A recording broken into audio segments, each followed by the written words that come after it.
Our vision is to enable a better future for Black tech founders, your families, our communities, and that is key and important.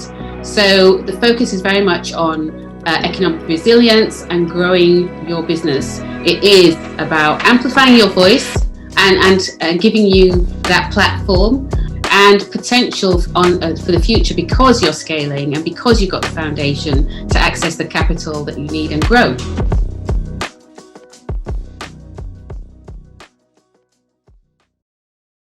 Okay, my name is Mercy, and we are from WADA, and we're here to talk about the future of DAOs, Africa, and enabling Black enterprise.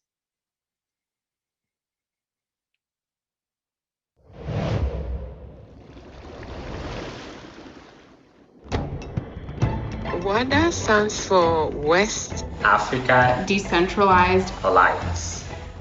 The goal of WADA is bringing resources to young entrepreneurs, innovators, and developers in Africa. We are all about connecting people to be able to program in distributed ledger technology in general and connecting them to the Cardano ecosystem. We are the bridge because we feel like this is the time for us to create the structures, the access, and the tools for people to just reimagine a new future, to see something different and be part of this, for them to see what decentralization and blockchain has to offer. The idea is to set up multiple hubs across Africa.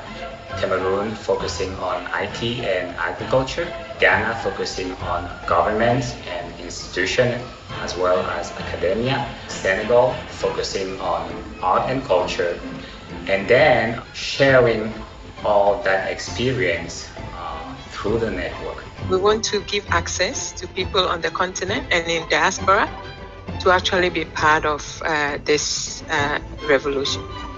We are willing to connect proposers not only with the Cardano ecosystem, but also connecting investors with those proposers. I was raised up on the continent, but then I had the opportunity to, travel outside of the continent. But you always think about people that you left back home, and you just want to make things different. You just want to help to create something different, to bring, to lift people up. And when I discovered blockchain technology, I just knew that was it, to just remove middlemen or rent seekers from just, all transactions and all interactions. I just saw that was key. That was the key for Africa and Africans at this point in history.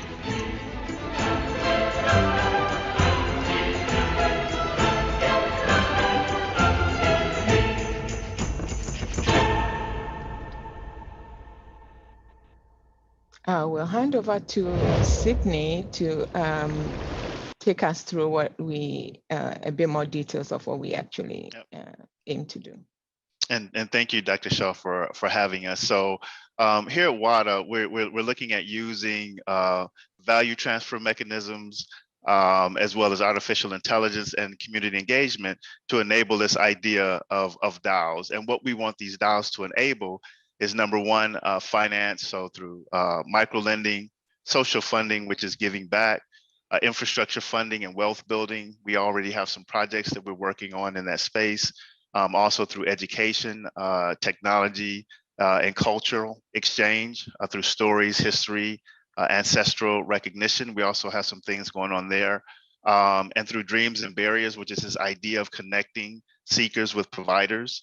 And then also marketplace and trading, which is taking advantage of the opportunity with the African Continental Free Trade Area to exchange of physical goods, digital goods, as well as cultural goods.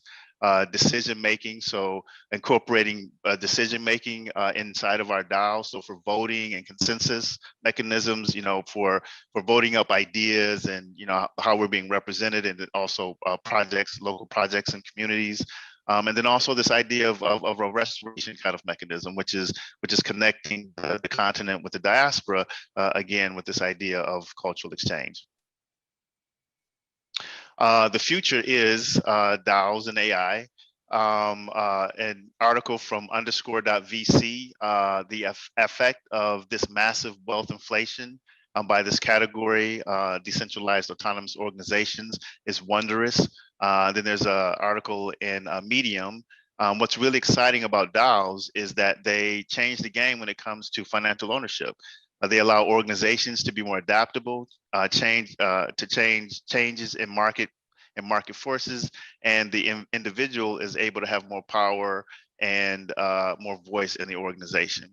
And then regarding AI, there's a McKinsey study that talks about there's a small contingent of respondents that responded to a survey, and 20% or more of their organization's earnings, or they attribute 20% or more of their organization's earnings before interest and taxes to artificial intelligence. So once again, this idea of DAOs and AI are the future.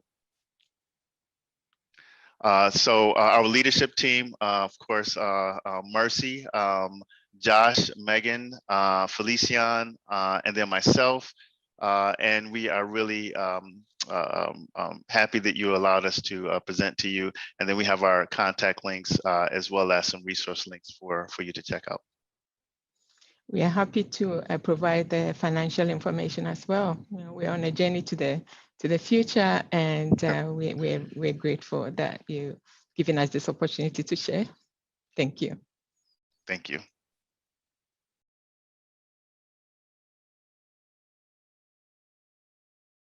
I think the mentorship is going to be huge.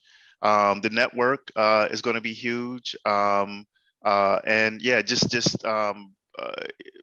getting advice from those who have already succeeded in business to help guide us in the right direction, because we really do think we have a really great idea, but I think again for us it's more the passion of recognizing the moment. You know the passion, and then recognizing the moment that people are reaching for something. Africa has just opened up. I mean, in my opinion, the most important event since colonization and slavery happened in January of 2021, and no one's talking about it with this continental free trade area. There's a huge opportunity that exists there.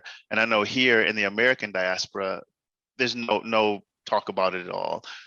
So I'm excited to talk to folks here about what's going on and let them know that there's a huge opportunity, in Africa. And yeah, I think it's a lot of it's the passion, and then from 1,000 Voices, and then also SingularityNET, the technology, being able to better understand the technology and how we can deploy this technology in a way that's effective for people. So I think from my perspective, those things are really important. Yes. So good morning, everyone. My name is Chisom Izuchukwu. I'm here today on behalf of RightTrack Foundation, which is a nonprofit that I set up in 2014 in order to prevent young people from getting derailed into a life of not in education, employment, or training. The reason why I set this up is, there's been a transition of events. In 2013, yes, I was sentenced to 2 years in jail for some crimes that I was doing whilst I was at university. Slowly I didn't realize how much I had derailed during my teenage years. And, even though I was doing well at university, I was still, doing things that I shouldn't have been doing. So upon leaving, I ended up, restarting university at Kingston, and 3 years later, I walked past the same Crown Court where I got sentenced and received my degree. Our work has been featured in the BBC for working with young people in London, and yes, so our work has been featured on the BBC One show. So over the last 7 years now, we've done work in schools, in semi-independence. We've put on our own seminars in order to educate young people about the potential of getting derailed, and also educate them on how they can manage that. We do that because we believe that every child has the potential to grow into a contributing member of society, but we also understand that it takes a village to raise that child. So these here are a list of the work that we've done so far as RightTrack Foundation, starting from 2014 to doing our early intervention program in schools around Westminster as part of a consortium. And also, a RightTrack chatbot that we've created in order to provide critical development information to parents. Our work doesn't just work with young people, but it tries to work with all the support networks as well, because we know that derailment doesn't happen in isolation alone. Recently, we've been experimenting with using agile ways of working in educating young people on how they can manage derailment. Previously we've talked to them generally about derailment and how it can happen and how they can manage it. But this is a framework which they can use in order to actually tackle those things, and that involves reflecting regularly. Using a main bucket list, in agile ways of working, you would call this the main backlog. Also the sprint backlog, we call it sprint bucket here. Also making use of a task board. I'm not sure if you can see it, but like the one on behind me. And making use of events like daily stand-ups and sprint reviews. Now, you might question, how can you track this and how can you incentivize young people to stick with this way of working? And this is where our big idea comes in. We want to explore how we can use blockchain technologies and tokenization in order to, one, track the development of these young people as they use agile ways of working, but also incentivize them using tokens, using tokens that can be converted into cash to help them manage the different areas that they need to work on.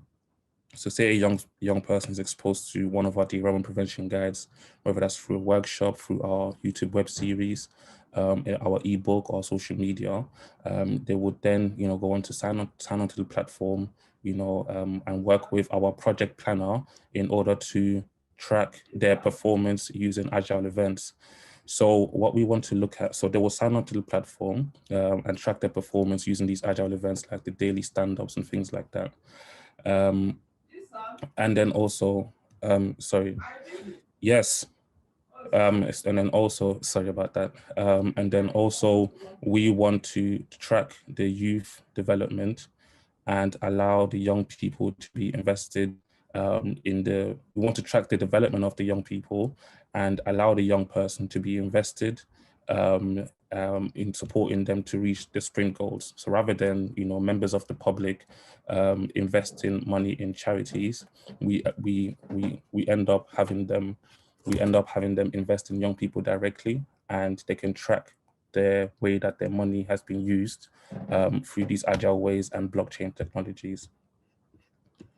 And then you have the young person meet their sprint goals, and then from there on, they move on to the next goal, which they have set. And we've had a look at our target group, which are young people and also young parents and their support workers, and also business owners who want to give back to the local community. The reason why we do this is that we believe it's easier to build strong children than to repair broken adults. And we want to do this through the different services that we provide by supporting other organizations that are helping young people. But we want to tie all of this together using blockchain technologies, tokenization for incentivization, and also a way to get some more money flowing to the young people in order to prevent things like the problem that we currently have with county lands and all these other distractions. Thanks for listening.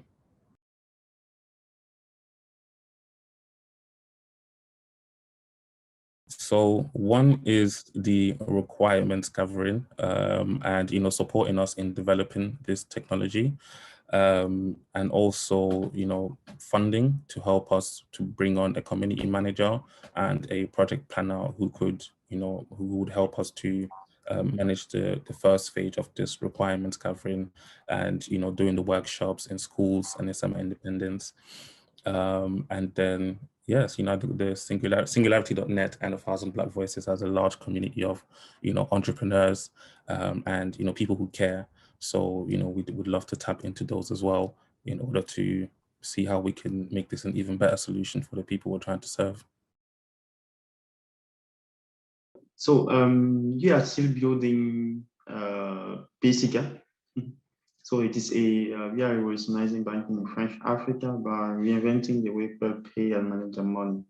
And to help me certainly more deeply explain why our first sale of Paysiga, I will introduce you to people and the story.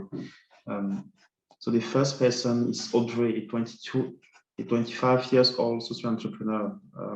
She lives in Yaoundé, City in Cameroon, and apart from her job, she runs an association and want to pay a domain name for that.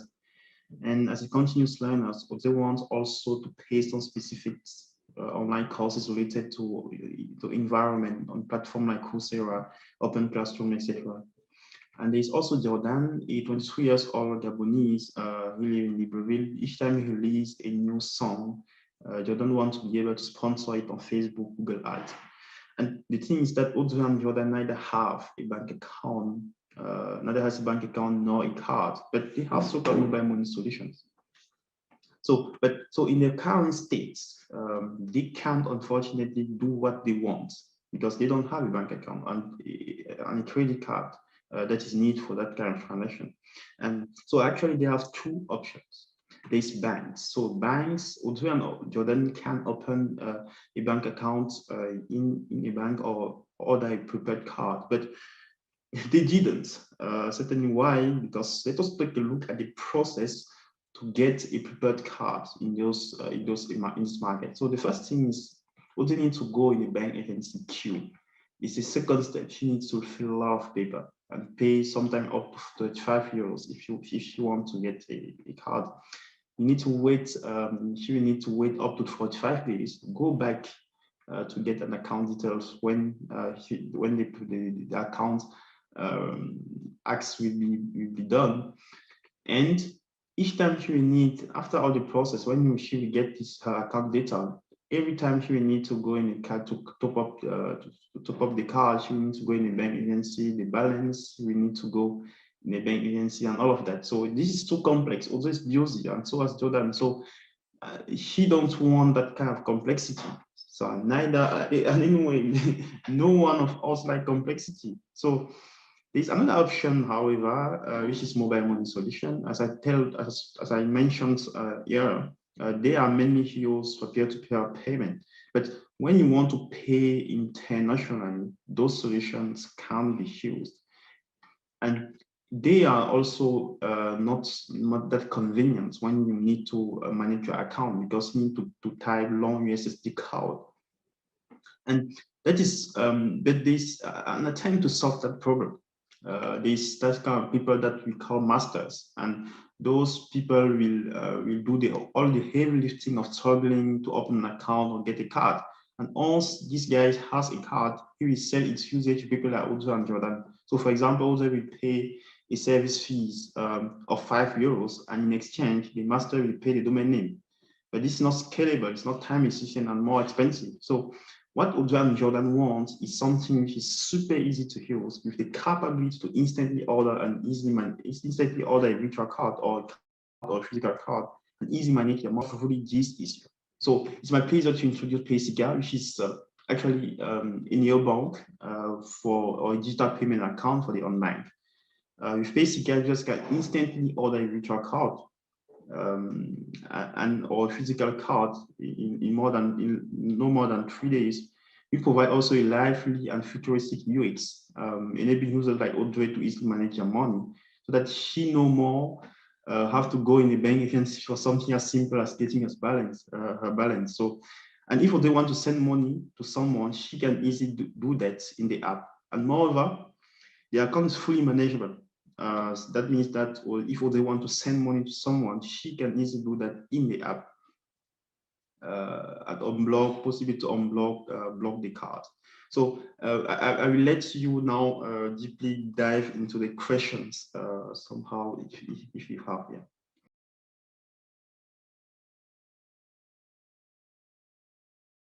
I think two main areas as I thought. The first is because it's more tech focused, I would say, particularly blockchain technology. Having those people work in collaboration with the team to see how we can leverage blockchains to secure donations in the systems. Because me, as I thought, I did some state-of-the-art research early on while building basic infrastructures about how blockchain can be used. But we need to go deeply in it, particularly more concretely in terms of what are the costs involved. That's something that I hadn't been able to answer. So it can be useful to have answered that using experts from the networks. And second thing is why not expect to get also to win, to be voted as one of the winner of the 1 million token. I think that's planned to be issues. I mean, one of the winner, yeah, that can be also interesting for us in terms of financing. Yeah, that is the two main point I would say that how I see how it can help us.